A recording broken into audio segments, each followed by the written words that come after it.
Let me ask you something uncomfortable. When was the last time you had 3 months of expenses just sitting in your bank account?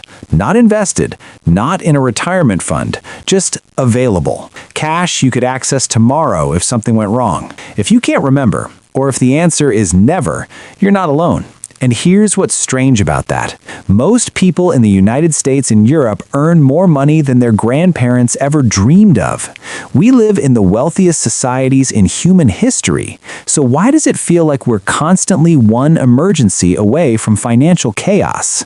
Today, I want to show you something most people never notice. Not a trick, not a hack, just a pattern. And once you see it, you can't unsee it.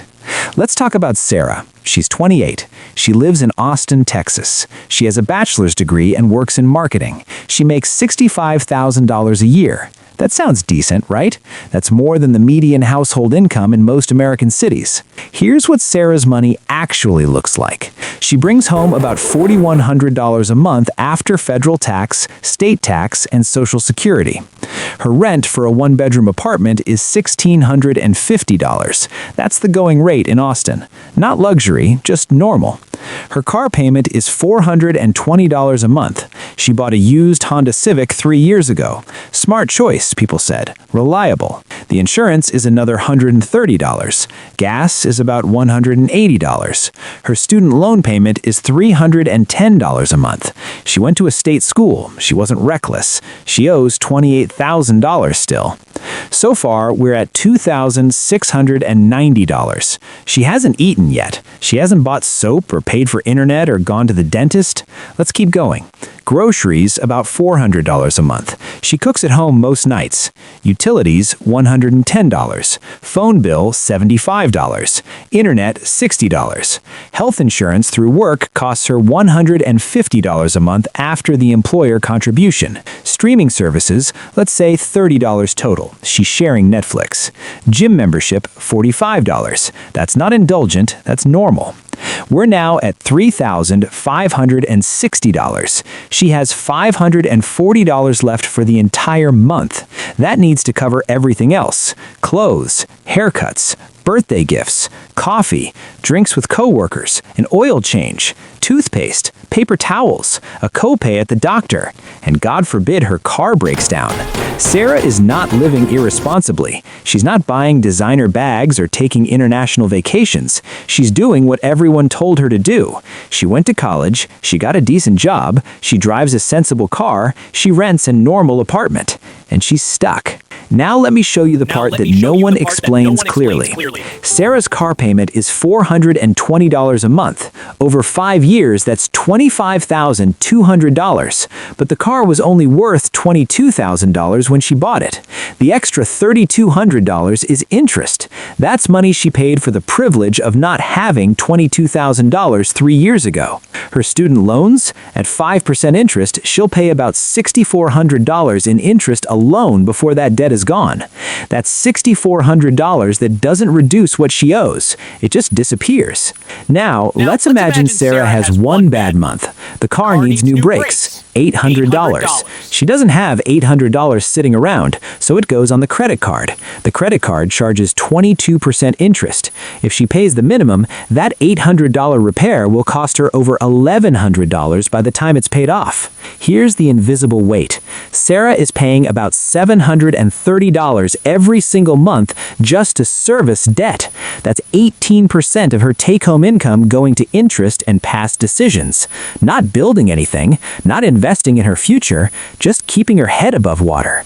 And this is the system working exactly as designed. So why does Sarah, and why do millions of people like her, stay in this cycle? It's not because they're bad with money, it's because the system is built to feel normal until it's too late.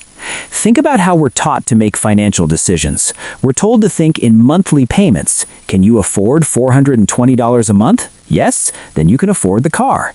Can you afford $1,650 a month? Yes? Then you can afford the apartment. No one asks, can you afford to have nothing left over? There's a psychological concept called mental accounting. We put money into categories in our heads: rent money, car money, food money, and as long as each category is technically covered, we feel like we're doing fine. We don't see the whole picture. We don't notice that we're living in a system where the gap between income and expenses is designed to be thin.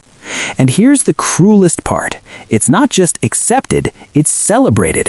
Sarah's friends think she's doing well. She has her own place. She has a car. She's independent. The external markers say success, but internally, she's trapped. One medical bill, one job loss, one unexpected expense, and the whole thing collapses. This is why people feel anxious about money even when they're doing everything right, because on some level, they know. They know they're not actually stable. They're just balanced on a very thin edge. Let's fast forward 10 years. If Sarah continues on this path, never getting into serious trouble, but never getting ahead, what does her financial life look like at 38? Her rent will have increased, probably to around $2,000 a month, because rent doesn't go down. Her car will need to be replaced. Another loan. Her salary will have gone up. Let's say she's making $85,000 now. Sounds good, but after taxes, she's bringing home about $5,200 a month. Her expenses have grown proportionally. She's still living month to month. She has no house, no significant savings, maybe $15,000 in a retirement account if she's been contributing 3%. At 38 years old, she's starting to feel the weight of it. Her friends are buying homes. Some of them are talking about starting families. And Sarah is still renting, still trapped in the same cycle, just at a higher income level. Here's what she lost. 10 years of compounding. If Sarah had been able to save and invest just $500 a month starting at 28, by 38 she'd have over $80,000, assuming a conservative 7% return. That's not retirement money, but it's freedom money. It's I can take a risk on a better job money. It's I can handle an emergency money. But she never had $500 to invest because the debt system got there first. So what do financially intelligent people do differently? They don't think in monthly payments. They think in total cost. They don't ask, can I afford this payment? They ask, what is this actually going to cost me, and what am I giving up to have it? They recognize that every dollar committed to a monthly payment is a dollar that can't compound, can't grow, can't create options. Here's a real example.